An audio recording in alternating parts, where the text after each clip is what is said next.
जास्त आहेत, म्हणजे 17 ओबीसी आहेत आणि मराठा 15 आहेत का 16 ओबीसी आहेत. म्हणजे हे सरकार जे आहे ते ओबीसीचं सरकार म्हणायला हरकत नाही, अशी अशी भूमिका जे सरकार मांडत आहे.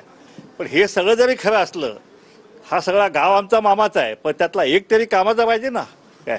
आणि म्हणून जो कामाचा जो आहे त्याला बाहेर काढलं काय, आणि जे बिनकामाचे आहेत काय, खरंच कामाचे असेल तर आमची मागणी आहे त्यांच्याकडे सुद्धा की पहिल्या कॅबिनेटमध्ये या 17 लोकांनी आवाज उठवावा ओबीसींचा, आणि जो जातनिहाय जनगणनेचा जो प्रश्न आहे तो त्या ठिकाणी त्यांनी मांडून तो सरकारकडे मंजूर करून घ्यावा.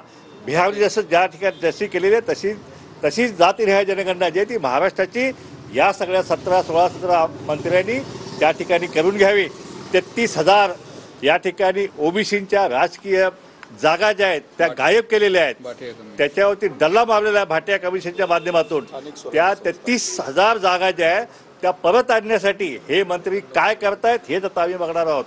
आणि आमची मागणी आहे, आजच्या बैठकीतसुद्धा आमचा निर्णय झालेला आहे, जोपर्यंत ह्या 33,000 जागा आमचा पुनर्स्थापित होत नाही आहेत, भाटिया कमिशनचा अहवाल हा रिजेक्ट होत नाही आहे, कारण भाटिया कमिशननं ओबीसींची लोकसंख्या ती 37% सांगितलेली आहे.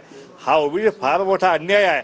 आणि जोपर्यंत 33,000 जागा पुनर्स्थापित होत नाही तोपर्यंत या सरकारने कुठल्याही परिस्थितीत जिल्हा परिषद असतील, नगरपालिका असतील, महानगरपालिका असतील या निवडणुका घेऊ नयेत, अशा प्रकारचा निर्णय जो आहे ते आजच्या बैठकीत झालेला आहे. हे सगळं सांगितल्यानंतर भुजबळांची काय भूमिका आहे, त्यांनी तुम्हाला काय आश्वस्त केलंय मंत्रिपदाच्या बाबतीत, त्यांनी तुमच्याशी काय चर्चा केली? भुजबळ साहेबांना आम्ही सांगितलेलं आहे की कुठल्याही परिस्थितीत आपण आमचे नेते आहात, आमचा लढा जो आहे तो आपण लढला आहात. जरांगेचं वादळ, इतकं मोठं वादळ या महाराष्ट्रामध्ये निर्माण झालं होतं, ते वादळ समर्थपणे पेलण्याचं काम या आमच्या नेतृत्वाने केलेलं आहे. त्यामुळे या महाराष्ट्रातील तमाम भटके विमुक्त असतील, ओबीसी असतील, अलुदार बलुदार सगळ्या आज संघटनेच्या नेत्यांनी आज या ठिकाणी एक मात्र ठराव पार केलेला आहे की भुजबळ साहेबांच्या पाठीमागे आम्ही ठामपणे उभा आहोत.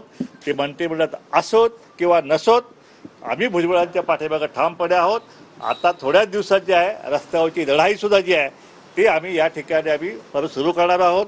24 तारखेला जरांगेचं आंदोलन सुरू होत आहे, त्याचबरोबर त्याच्यासमोर तितक्याच तोडीसतोड ओबीसीचं आंदोलन सुद्धा जे आहे त्या ठिकाणी सुरू झालं आपल्याला पाहायला पडेल. आणि ह्या सगळ्या लढ्याचं नेतृत्व जे आहे ते भुजबळ साहेब जे आहे ते केल्याशिवाय राहणार नाही. तुमचं बोलणं असं आहे की 24 तारखेपासून तुम्ही ओबीसी नेते सुद्धा उद्यापासून 100% ओबीसीचं आंदोलन सुद्धा जे आहे, इकडे जरांगेचं आंदोलन सुरू झालं की इकडे ओबीसीचं आंदोलन जे आहे ते या महाराष्ट्रामध्ये सुरू होणार आहे. कारण शेवटी आम्हाला आमच्या अस्तित्वाची लढाई ती आम्हाला लढावीच लागेल आहे.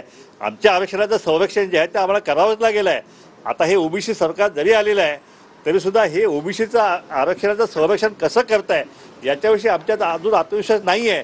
कारण मराठा आरक्षणासाठी मराठा आमदार टाळे घेऊन मंत्रालयाला टाळे मारलेले आहेत त्यांना ओबीसीतलं आरक्षण द्यावं म्हणून, पण त्यावेळी ओबीसीचे आमदार मात्र गप्प गुमान बसले होते.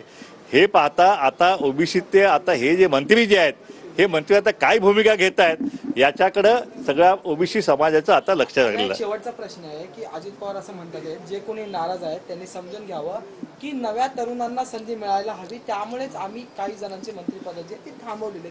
कसं बघतात ते नव्या तरुणांचा मुद्दा उपस्थित करून अजित पवारांनी भूमिकाची ती मांडलेली आहे. हे पहा, शेर कधी बुडा नाही होत आहे. हा ओबीसीचा शेर आहे, हा कधी म्हातारा होत नाही आहे. आणि त्यामुळे तरुण आणि म्हातारपणाची व्याख्या जी आहे ती भुजबळ साहेबांना लागूच पडत नाही ना.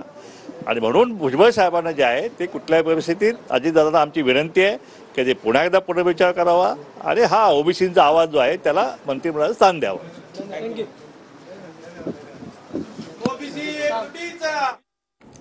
तर भुजबळांच्या पाठीमागे आम्ही ठामपणे आहोत असं प्रकाश शेंडगेंनी म्हटलंय. भुजबळ मंत्रिमंडळात असो किंवा नसो आम्ही त्यांच्यासोबत असल्याचं प्रकाश शेंडगेंनी म्हटलंय. या बैठकीचा आज